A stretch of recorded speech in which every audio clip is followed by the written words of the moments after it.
and welcome back to the IWAR Network Tubecast. I'm your host, NWL and IWL Commissioner Alex G, and with me, as always, IWAR Commissioner Matt Riley. How you doing tonight, Matt? I'm angry. I'm fired up as well.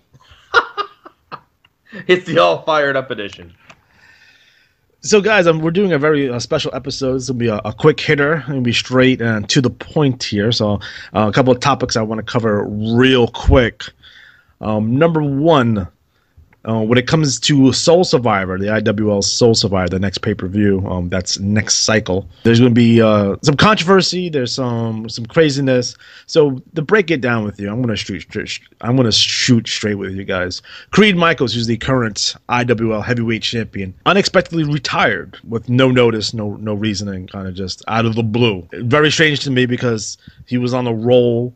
He's doing some really good stuff in terms of trash talk, and he kind of just retired out of the blue. And that frustrates me to no end because, again, this is someone that I've pushed. I put him on the poster for Soul Survivor, and he has a match with the Great David coming up. So, at this point, it puts me in a really bad position, and I got to make some decisions. So when it comes down to the IWL Heavyweight Championship, that belt will go to Great David. Some of you may know this, some of you may not know this. I actually sent the matches for Soul Survivor last cycle by accident. I was able to contact the IWA and remove the Soul Survivor designation from them, and they just put Commissioner's Choice. So based on that result, the Great David did beat Creed Michaels by 2 points. So going forward, the Great David will be the champion, and he will face the winner of Soul Survivor at the next pay-per-view, which is Wrestle Riot. So it goes into a couple of things. I had this situation pop up a couple of times recently. If you are going to leave a league, if you're going to retire a wrestler, and you're in the middle of a contest, or middle of a pay-per-view, or middle of an angle, please let me know. I can write you out. We can do something there. Don't leave me hanging. This is like the third time this has happened to me when someone has up and left or has retired or has changed leagues and kind of left me hanging, especially in the middle of a contest. You know, I put the work in to get these contests approved. I put the work in to manage these contests, and for someone to be in a contest, that's a great honor. So don't take that lightly. For some reason, if something pops up, I understand real life gets in the way from time to time. I get that. I understand that. But when you can have the wherewithal to retire your wrestlers without contacting me, or while you hold a major championship, a commissioner championship, can be and is very frustrating. So that's my decision. Great David is the new IWL Heavyweight Championship. So congratulations, Andy. Surprise. In addition, I just want to I got everyone's matches for season's beatings. Thank you so much for that. I do appreciate that. Due to the fact that it's very long, I think it's approximately 18 pages currently. Yeah. I still have to do some edits to it. I'm actually going to send that in hopefully tomorrow. There is a possibility that the IWA may not want to publish this. And I'm going to do my best to convince them to publish it because it's so, massive. And I'm basically going to tell them, hey, listen, the guys took their time out to write this. They want to get it read. They could have all individually sent this to you, and you would have to publish it anyway. So best case scenario, they publish it. No big deal. We move forward. Another possible scenario, if they give me some static, I may just have it posted to their website so you guys can read it from there. And in the worst possible scenario, I will take the PDF and send it to you directly. So I've never had issues with length on any of the stuff I've ever done. I think the most I've ever done was about 13 pages for pay-per-view. I don't foresee this being an issue, but I just want to give everyone fair warning if this does happen and see how big my stroke is in the IWA. In addition, I do want to talk about, I frequently ask questions. I get asked this every cycle. Hey, Alex, I got free matches. How do I use those? Now, the way to use your free matches, it's really simple. You mark them, as free with some parentheses next to them on your match selection sheet or however you're sending your matches, and you just leave Kim a note. It's like, I won these matches because I won the Battle Royal. I won these matches because I won a contest. That's all you have to do. There are no coupons. And I know some of you may have gotten coupons, but I've never received coupons. I've won free matches quite a bit. So there are no coupons. So if you win 5 free matches or you win 20 free matches, just mark them down. And you don't have to use them all in that particular cycle. You can hold on to them for a little bit. You can use 2 or 3 matches. You just can't use them in another league unless it's IWA credit. That's a whole different scenario. And those are the things I really wanted to get off my chest, let you guys know. And I think Matt and I are going to talk a little bit about commissioners and how you guys should be nice to them. Not you guys who are listening, but you guys and IWA wide. Now, we've gotten some interest on some people want to become commissioners. And there are some people out there, and I want you guys to be wary of this, who will try to run you out of leagues. We had scenarios in the MML where they gave the commissioners such a hard time that they just stopped being commissioners. Some of them even left the game. So just keep that in mind. And guys, you guys are listening, the IWAR at large, I've never had any issues with you guys, and Matt has never had any issues with you guys. Andy, never had any issues that I know of with you guys. So you guys are fine. There's no issues there. But if you guys branch out to some of the non-IWAR leagues, or you take over non-IWAR leagues as commissioners, just be aware of that. So Matt, you want to go into what happened with the MML? Well, the MML had a few things. One is it had a really strong commissioner there for a long time, and then he stepped away game, and another player stepped in. And one of the things that happens in the game is, you kind of make deals sometimes, and I don't think you really should. Like, for example, like, well, if you go to my league, I'll go to your league, or if you come here. And what ends up happening sometimes is sometimes stables will try to hold a commissioner hostage. And by meaning that, they'll sit there and say, well, if you don't do blank, we're going to pull our whole stable out of your league. So, I use the Andy method, which is, I don't need to have a huge powerhouse league. I want to have a good league, a strong league. But that doesn't mean I need to have 100 cards.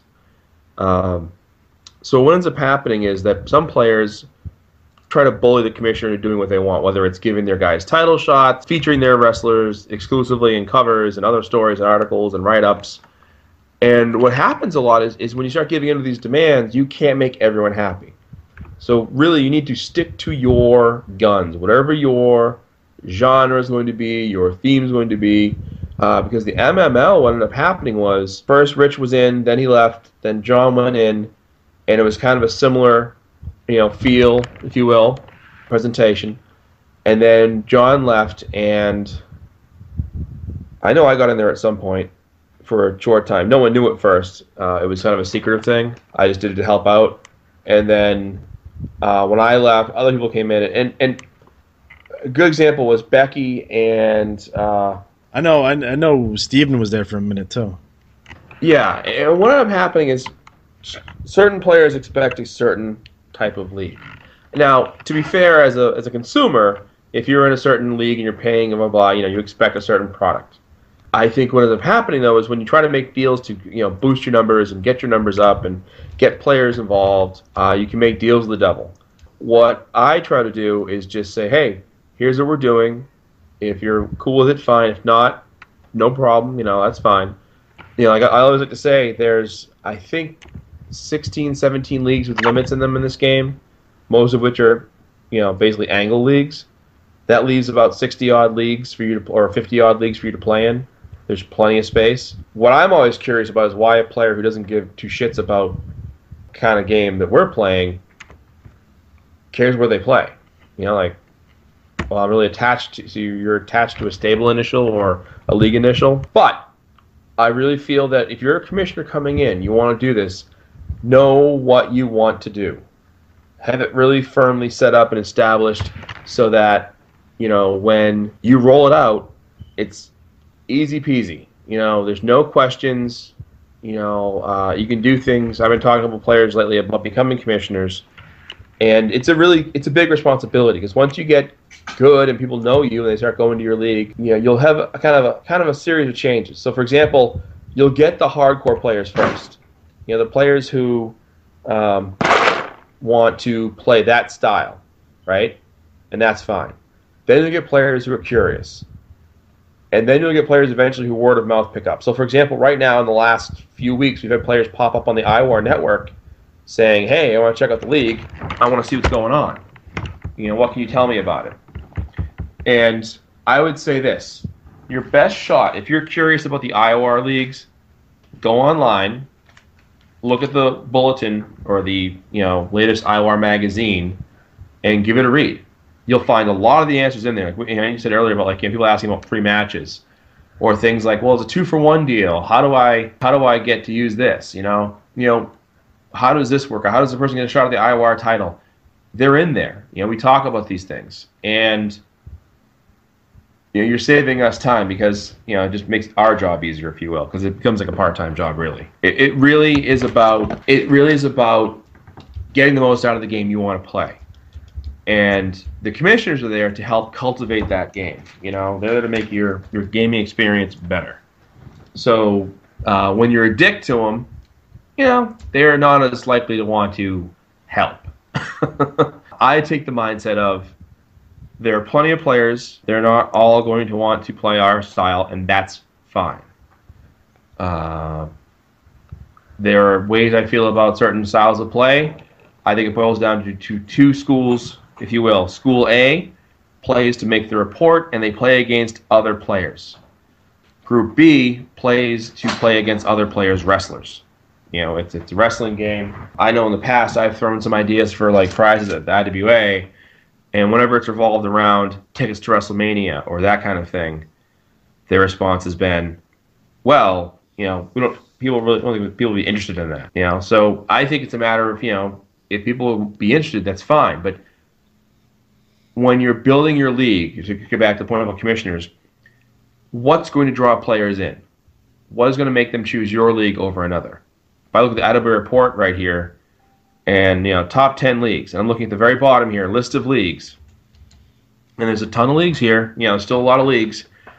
There's the Gold Federation, Steel Federation that are both really healthy. Jade has a lot of good leagues, as far as health-wise. But bronze, puttering, iron, puttering. I just saw the report today with the champions listed, and one of the leagues has 4 titles unclaimed. I think the EEL is on the way out. And that's the thing, too.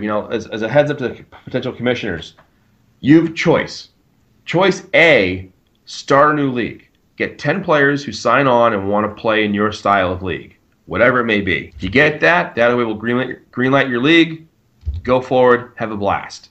And that's going to be great because you're going to have 10 players committed to your type of league. Things will be fine. Option B is you go to an existing league. Now, when you go to an existing league, ideally, you're going to go to a league that's in the doldrums on life support, and you have a chance to step in and help elevate that league. Sometimes you go to leagues that, I always call them the kind of like the car crash leagues where they were zipping along really fine. Someone lost track of the wheel. The car flips in the ravine, right? You come along, you prop it back up. There's still a lot of potential in there, but you've got work to do. And what's going to happen ultimately is if you go to an existing league, I think any league really that's in need of commissionership, you're going to ruffle some feathers if you put in limits, if you put in certain rules, whatever they may be. Probably the limits are the hardest thing to put in. They can be, but I think I've seen people cause riots. Oh yeah. Back when the IWAR was really humming, and we got really big at one point, it was controversy because you're trying to make every league in the IWA like this. And, I actually did this whole entire spreadsheet where I showed how all of the IWAR leagues and all the leagues with limits did much better than ones without. They're healthier. And that's because, those scrub leagues are there for a reason. They're there to, take titles without any competition. You're just trying to make the report. You don't care about a report. You're saying, do people like that even read the trash talk? I doubt it. They're not playing a wrestling game. They're playing a math game. Right, and I'm looking at the Lovely Ladies League, which, spoiler alert, Adam Cash and Fatty the Butcher went there. And is Fatty wearing a dress? No, this is a blatant FU to the flooding system, because we're exposing the mockery of people that play in the Lovely Ladies League or play heavily in Jade just because you have 5 out of 6 drops to play with. But like Andy and I were talking the other night, that the thing is, you think to yourself, oh, I'll play in Jade, and it's going to be sweet. I'm going to have 5 drops to play off of. That gives me fewer options to worry about. I can totally nail this. Only the Idaway usually goes into super tailspin mode, and we end up getting, a crazy back 5, double drops, like just bizarre stuff. And, for the players, that makes it more challenging. It's a nice way to put it. But really, it's a popular Fed for that reason. So, If Jade was so easy to predict, how come every single world champion doesn't come out of Jade? Because Idaway holds. It's hard to predict. And again, that's the thing about Jade, is that it's even more bizarre and tricky with the behavior. Those curveballs will get you every single time. Right. So when you have those curveballs left and right, and I don't know, I just think that it's a matter of, no matter where you play, doing the best you can. And I think what ends up happening when you have, you only play for the report, your Idaway experience, I think, is not as rich as those who play for the, the trash talk and the creativity. And I think that's where a lot of us have had, battles in the past where big roster players, so to speak, would, disagree with, like a commissioner stepping in and saying, hey, I'm going to take over this league and I'm going to help, hopefully grow a new league that's going to be very popular. And, I'm always of the mindset that, yeah, sure, give it a try, see what happens. Don't be afraid to, embrace a new league and give it a go. So I feel for you guys who want to become commissioners, understand that there's going to be some tough times. You're going to get flack, when a tournament goes sideways, and instead of having the match you wanted to have, you get a random participant and it throws things off. Yeah. It happens. Be aware of it and do your best to make people happy with the best possible product. Don't let it get you down if there's So that being said, I am looking for an apprentice for the NWL. If anyone's interested, please contact me just to learn how to be a commissioner and perhaps one day take it over from me. Yeah, that's the thing, really. We tell people all the time, like, you know what? Give it a go. Step in and be someone's co-commissioner. Take on some of the tasks that are involved. And what will happen is you'll see how much of a time commitment it is. And maybe you'll do it for a bit and not like it. What makes it difficult for a commissioner is inconsistent effort, is when you have someone say, hey, you know what? I'll write blank. I want to take on this league. And what happens a lot of the time, unfortunately, is people get jazzed up, they read a bunch of old bulletins, they're psyched, they're like, yeah, let's go and kick ass. And then a few cycles go by, and they don't have this huge response. And it doesn't always happen. No. You got to give it some time. I'd say give it 6 months at least to really get traction. Even like the CCL right now, the Classic Championship Wrestling League, is slowly growing. They just had their year-end awards. And it took them some time to get it going. We talked before the show about some of like the old style leagues, like the MRL, Mid-Atlantic Regional, which is now the NWL. Your audience, your target audience for that type of game, they're not around as much anymore. Like people that grew up in the 80s, yeah, that's some of the players from that era, but there's players that grew up in the 90s with the, NWO, WWF, ECW, that era. I remember I once proposed the idea of a ECW theme league, and people flipped out and were like, "Oh, how dare you!" Like, what? It's just another idea. And that's the thing. You have to be ready for pushback. What I always suggest: come up with your idea, refine your idea, get 3 or 4 people you trust their opinions of, and bounce your ideas, refine them down to your final product. There was a situation with the IWL years ago when Ryan was putting it together. I had a couple of ideas what he was doing. We talked about it. But when he ever posted his, hey, here's this league, people lost their shit over it. They were like, how dare you form a league and not address me first? And you have to realize this game's bigger than you think. I get it. There's only 60, 70 leagues, I think, now. But there's a lot of players in these leagues that you've never heard of, and they've never heard of you. It's just how it is. I mean, who the hell am I? I'm just a commissioner in a couple of leagues. I play in 5 leagues total, maybe 6. It's just, that's where I play. Yeah. You figure that the IWAR network has 70 members currently, around there? Right. Like 67. out of Yeah. how many managers that are in the game. That's not a lot. Yeah, yeah. And there's players that, believe it or not, a good example was the old Black Ops League. The Black Ops League was like this little hidden gem. And Ryan was in there. I think Tim was in there. There was like 6 or 7 guys in there that just had a good report. It didn't get a lot of, pub. Just did their thing. Look at the XPL. XPL's been around for a long time. It's been strong for a long time. Benham Scott's report's been on for a long time. Yeah, he's really good. He's a really good commissioner. Yeah, he doesn't get the exposure like an IWAR, but people ask us all the time, what league would you recommend? Go check out the XPL. Because they build it the right way. And unfortunately what happens is you have some people come in and they really want to have an awesome league. It takes time and effort to get it there. You're not just going to have, like, I remember the LWL, when I was first, like, kind of throwing it together, I had, like, 10 people in no time that were like, this is an awesome idea, let's do it. And I remember at the time there were some things I wanted to do that I just kind of, like, left on the sidelines. I should have taken more time to really refine it and then present it and say, here's what I want to do. Because I wanted it to be like an old IWA league with 6 regionals, a TV champ, a league champ, tag, and 6-man. And that was it. No TV tag, no TV 6-man, just bare bones. And the idea was like a real throwback league. There were no stable initials. There's going to be a battle royal. There's going to be a different feel to the league. And you got to realize, too, there's certain limits to the IWA to what they can and can't do.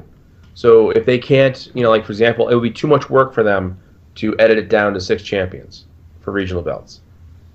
So work with what they can give you. And believe it or not, if you can put together a league with 10 players who want to be on board, and I'll say it now, to date, no one's tried to make another LWL with 1 wrestler per manager. I don't know why. It's popular. I mean, I know it's like, you go, oh, well, it's a popular league.